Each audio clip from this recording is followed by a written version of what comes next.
Hi, mayong adlaw sa tanan. This is Ram from Explore with Ram. And karon, we are at BYD showroom located at AS Fortuna Street, Mandawi City, Cebu. So, sa wala ka balo guys, this is their main showroom sa Cebu. So currently guys, in a span of 2 years here in Cebu, na sila tulo ka showroom guys, which is very paspas no. Dali jud kay sila maka kuanog showroom. So ang usa located sa Ayala Center Cebu, duol sa Ilaputi, no? Facing na siya sa Maybank and kilid sad sa Metro. So sa mga katuod dito, pwede mo visit sa ilang showroom dito sa Ayala Center Cebu. And the other one is in Il Corso, Talisay, Cebu. Alright, na sila dito, no? Na sila showroom dito na recently i-open ra. For last Valentine's week na sila kalingawan dito sa Il Corso na ilang showroom and dire sa main showroom nila sa Mandawi City. So, itong sugdan ni tanaw nilang mga available models no to check. So, there you have it. I'll give you now their models. Alright, here you go. Mo nilang kasa no BYD Cebu. This is an AC. AS Fortuna, sorry. AS Fortuna Street, Mandawi. So, adita, sold na diri. Lantaw tag electric cars diri guys. So, there, nasa like BYD app. And first model na atong tanawon is BYD Seal, which is the high performance sedan, which is cost 2.6 million. One variant running guys, sa mga yung ligid, very sporty look at that, no? Premium ga kayo, may ilang gid. This is all-wheel drive variant by the way, single variant din nga mo na yung itsura, no? Yan, no? Very slick guys, sporty jud kayo, no?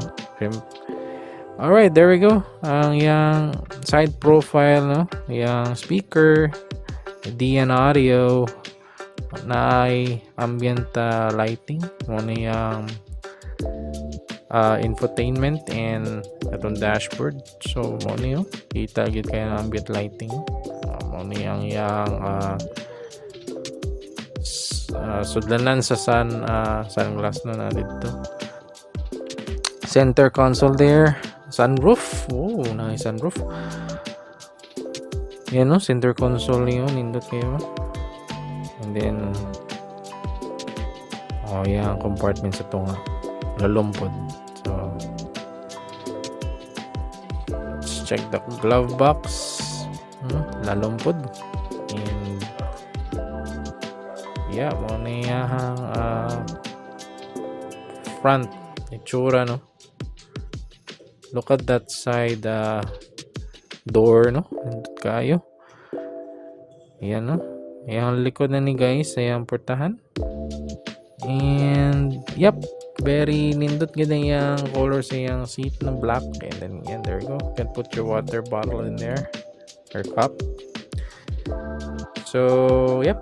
Moni yung BYD Seal. All-wheel drive sedan. Next is the BYD Seagull, which is the hatchback.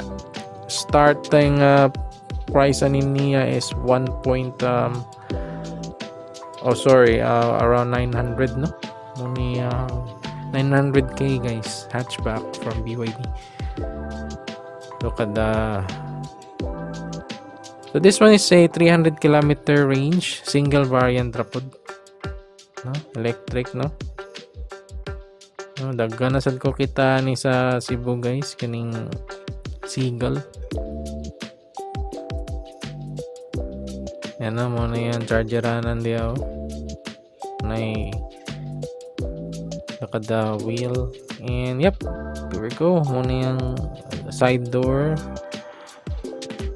And yung dashboard and infotainment. So muna yung console. Muna yung makita. Yung drive mode, no? Ayan, no? Yung hazard. Ayan. Puro na siya capacitive button, no? So tuplok-tuplok lang mo na. Except sa katong drive mode, no? So muna yung sunglass holder in there, and then capacitive po ng yung suga. Alright. Kaya ang manubela mo ni touch sensitive tanan, no? Say volume rockers in there. Yan, butang ni mo yung cellphone niya para ma-charge, no? Okay. Ito sa second row.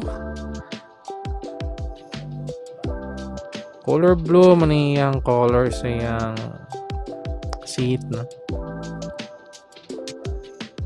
Alright, there we go. Ang BYD Seagull. That kayo, cute. Next, here we have the BYD Tang. This one is a 7-seater electric crossover SUV. Ayan, no? Dako juga kayo. BYD Tang. This one is 530 kilometers. One variant. This is worth 3.1 million. And Michelin ang yang wheel brand. Okay, so ito dali. Taas kini siya ground clearance, no? Ayan, no? Yung side door profile, yan na ambient lighting. DN audio also ang yung speaker. Abog kay ni nigso di mo ang yung manubela. Yung infotainment down to their center console. And kato na easy vent. Then the seat. Ay sunroof na capacitive button for the light. Ayan, no? Sunroof with sunshade. Plito na. Ang yang wheel, ang center console, no? There we go. Kani siya maabli man ni, pero takabaw, no? Ihas puntahan ni. Pero yeah, you can turn it on. I don't know how you turn it on, no? Yung glove compartment, yep. Sakto lang. Hindi po din yung dako. Gamay. Yan, speaker. DN audio. Dashboard there. The speaker. And let's go on the second row. You know, ambient lighting. Color red. And then, yeah, the same seat. Color brown or beige. Then, siya sudlanan niya o cup holder. Muna yung car na massage, guys. So na mo massage na muna yung sa kinana na massage. Massage na siya, guys. Nindot kayo. So again, this is the BYD Tang.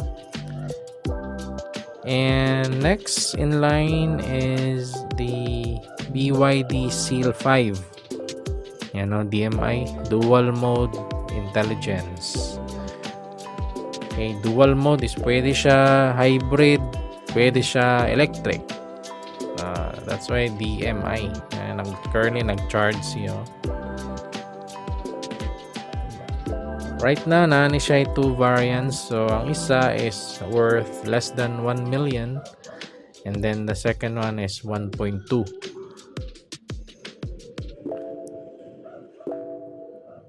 Look at the side profile of the car. And then let's try to get inside. Side door handle buttons. Yan. Nice. Yang dashboard. Currently charging there. 61%. Yang infotainment. Yang cup holder and center console buttons. Yan, EV and HEV. And siya'y sudlanan sa shades. Nakabutang sunglass niya, shades din mo. Yung glove compartment, okay. Sakto. Sakto, di pwede yung gamay lang, no? Sakto lang. Cup holder there. Look at the seat color, guys. And this is the compartment there at the center. Lalumpod, no? Again, muna center console. And yep, white color seat. It's pretty standard sa Chinese, guys. Na color yun ang seat. Ayos siya kayo. Let's go and the second row. Yan, no? The same color, no? White. And wala siya sunroof, so this is the base variant of the Seal 5. Right, there we go. GT tires there. Again, this is the Seal 5, and kani guys muni ang apple of the eye currently, no, sa BYD, which is the C Line 6. Again, this is a plug-in hybrid actually. They are the same, no, dito sa Seal 5 plug-in hybrid, but this one is a crossover SUV. So look at the side profile. Because slick. Muna yung apple of the eye currently sa BYD, kaya perting daghana na dyan kayo ni sa Cebu. Makita ko ani guys, lain-lain color. Na ay gray, na ay white, azure blue. So dagka na dyan kayong owners na ni diri sa Cebu, guys. Kita na niyo ni. Labi na sa mga malls, na ni sa malls. Alright, this is a side door profile, no? Buttons there. Infinity speaker. Alright, di kayo klaro, no? But yeah, I'll check that later. Brown seat. Yung dashboard. Color dashboard, guys. Yung manubela. Buttons in there.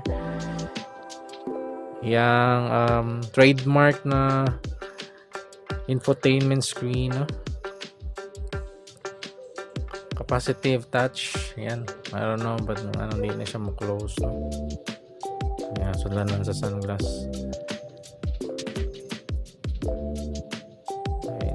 One is center console sa BYD Sea Lion. Pindot kaya.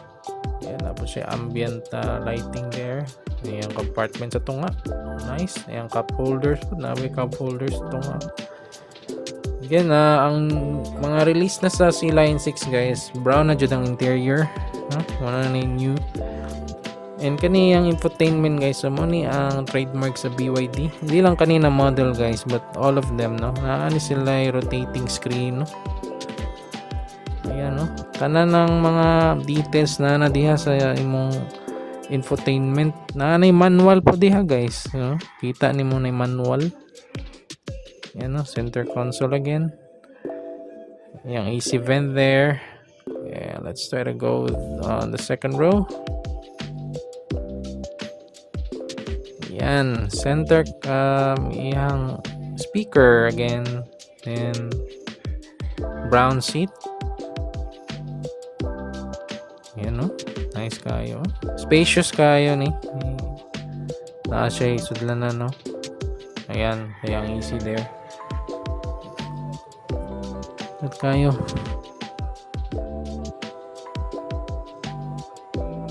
Okay, let's go here at the back. Muna yung badge, brand, and model.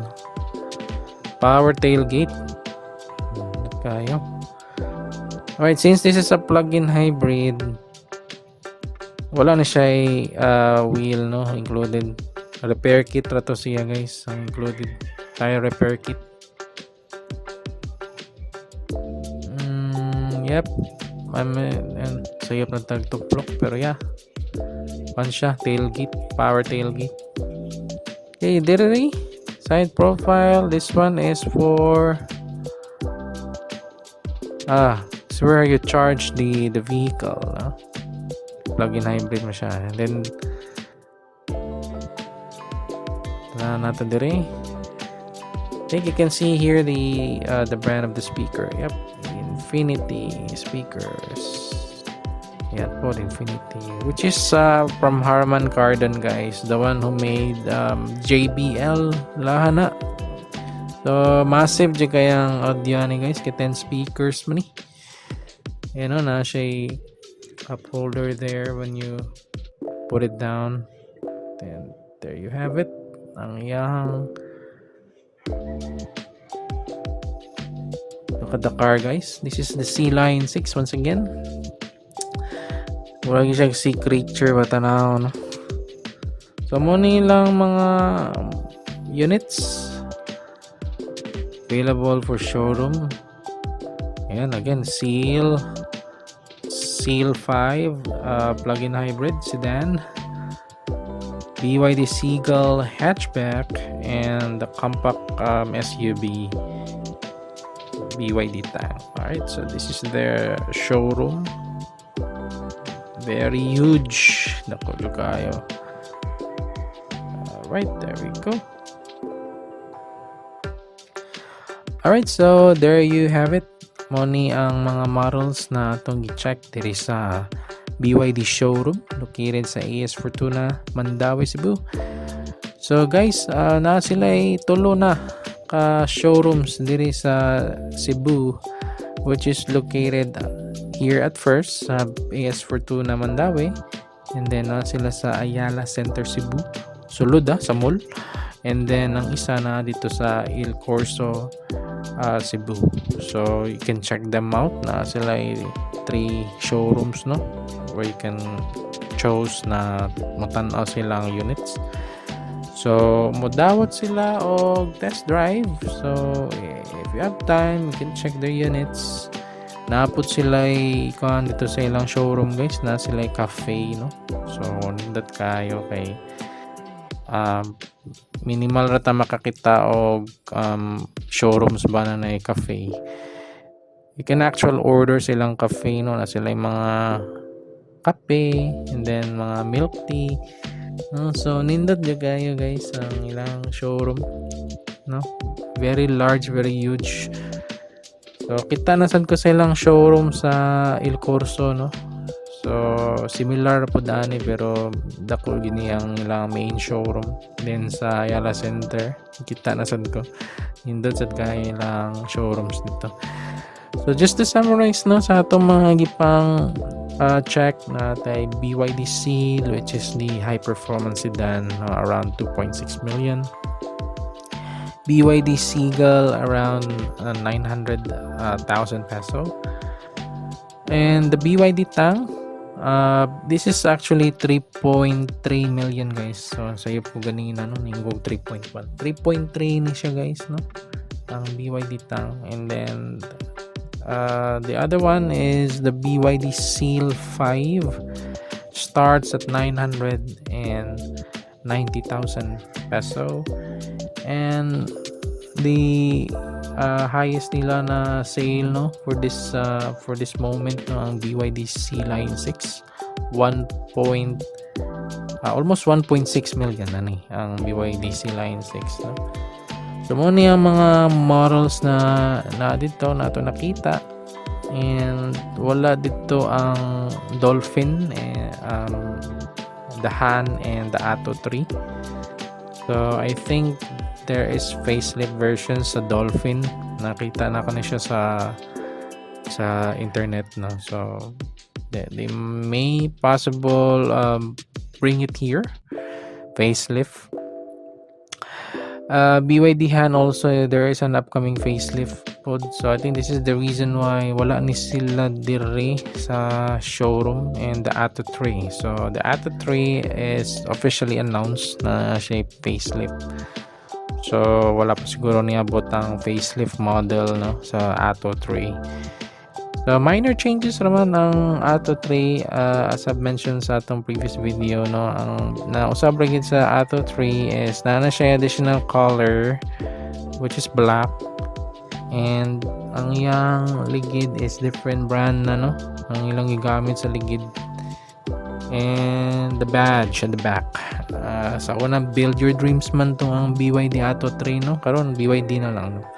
Ni-align na siya sa uban nilang models, no, na ang ilahan na lang abbreviation ng butang saluyo.